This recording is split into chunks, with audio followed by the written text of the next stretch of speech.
Magandang araw po mga boxing fans natin dyan. Kumusta po, boxing update po tayo? Ang kondisyon ng ating pambato na si Cuadro Alas Januel Casimero mga idol, ang nag-isang angas ng Pinas, 100% na daw na kondisyon nito. Yan ang ating pag-uusapan ngayon mga idol, na Uya Inoue.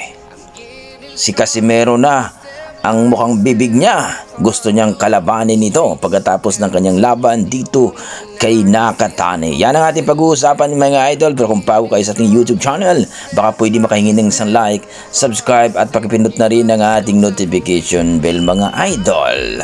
Ayon nga sa ating pinagkakatiwalang source mga idol, talaga nang sobra daw payat na Casimero ngayon. Kung baga mga idol, sobrang maganda na talaga ang kondisyon ni Casimero. Kumbaga kuhang-kuha na talaga ang 122 pounds. Nagbiro pa nga ang ating pambato na si Alas mga idol na 180 na ang kanyang timbang. Kung baga mga idol, mukhang underweight pa ito dahil ang kanilang paglalabanan ay 122 pounds pero ngayon 180 na. Well mga idol, ang laban ni Cuadro Alas Casimero ay napuspon po ito. At marami nga ang mga nagsasabi, no, sa ating mga pinagkakatiwalang source mga boss, na sa Mayo ang kanilang laban. Wala pa namang particular na pizza pero yan daw ang gusto ng kanyang promoter mga idol. Nasa Japan na ang kanilang laban sapagkat may problema nga sa Kyrgyzstan.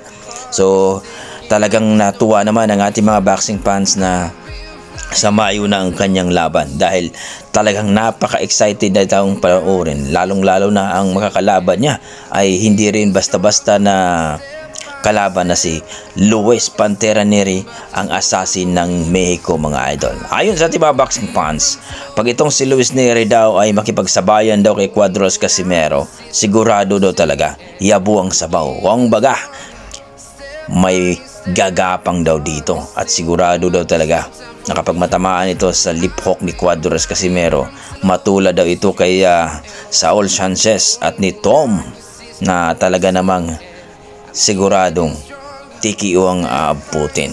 So marami naman nagsasabi mga boss na wag daw magpakumpensa itong si Cuadro Alas Casimero.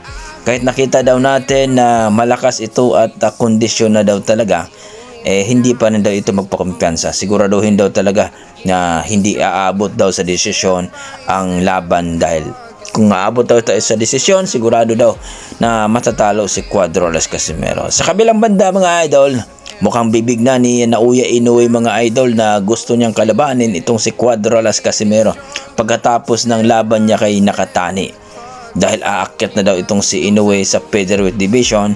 Ayon kay Inoue mga idol, bago daw siya aakyat ng featherweight division ay kakalabanin daw niya itong si Cuadro Alas Casimero.